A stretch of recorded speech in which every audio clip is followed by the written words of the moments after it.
Notre sujet d'aujourd'hui est le cloud computing.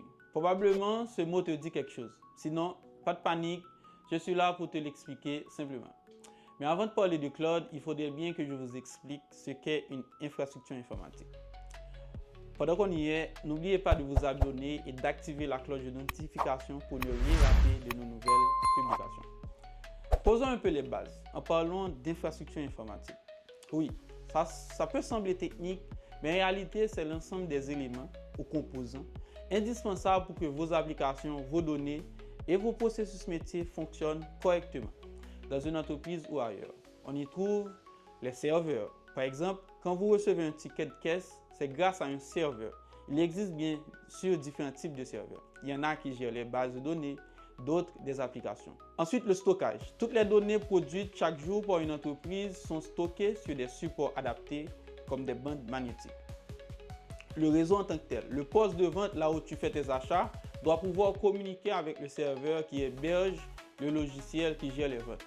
En fait, un réseau informatique comprend aussi des câbles, des switches et des routeurs qui permettent la connexion entre les différents postes au sein d'une organisation. En résumé, une bonne infrastructure garantit le bon fonctionnement de tous ces systèmes, que vous soyez en cloud ou en on-premise. Tous ces éléments, comme le serveur, le stockage, sont en général regroupés dans un ou plusieurs data centers. Mais dis donc, c'est quoi un data center?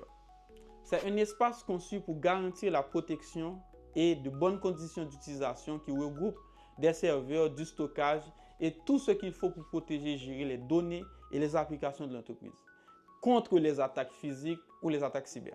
En mode on-premise, votre entreprise possède et gère elle-même cette infrastructure critique. Avec le cloud, tous ces équipements souvent lourds, encombrants et très chers sont hébergés chez des fournisseurs spécialisés comme AWS, Google Cloud ou Azure.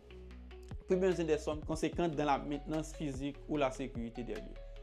Maintenant que vous avez les bases, le cloud computing c'est quoi? C'est un peu comme une location de ressources informatiques. Pas besoin d'avoir les serveurs ou le stockage chez soi. Tout se passe à distance via Internet. Dans le modèle traditionnel, si vous avez besoin de plus de puissance, il fallait acquérir souvent au plus fort de nouveaux serveurs. Dans le cloud, pas de souci. Vous pouvez l'allouer et c'est flexible. Vous payez juste ce que vous utilisez. Idéal pour ceux qui n'ont pas envie de se casser la tête avec la gestion de l'infrastructure. Le cloud propose plusieurs options et ça se divise en trois grands types. Le Infrastructure as a Service, là vous louez des serveurs et du stockage, mais c'est à vous de gérer les applications et le système. Parfait si vous voulez garder un bon contrôle. Exemple, Amazon EC2 ou Azure VM.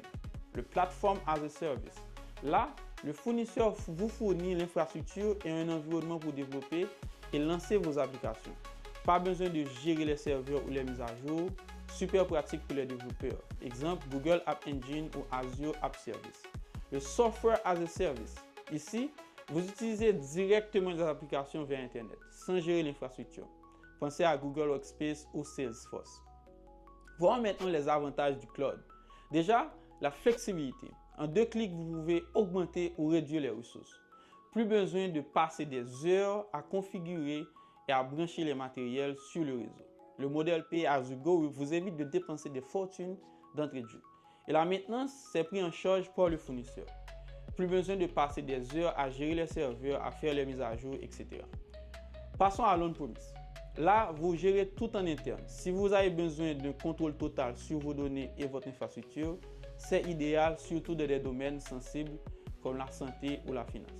En revanche, il faut prévoir un gros investissement pour acheter et entretenir tout ce matériel. C'est un choix pour ceux qui veulent tout maîtriser. Chaque solution a bien sûr ses limites. Le cloud peut devenir coûteux sur le long terme et poser des questions de confidentialité.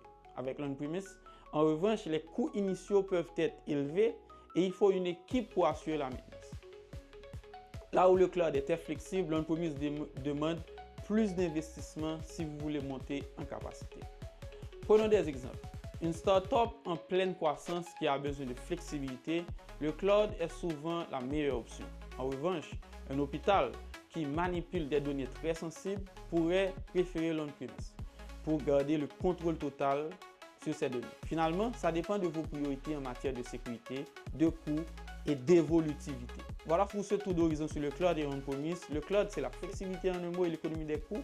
Et l'on-premise, c'est le contrôle total avec bien sûr un petit peu plus de travail sur les cours. Alors, quelle solution vous semble la plus adaptée? Dites-le nous en commentaire.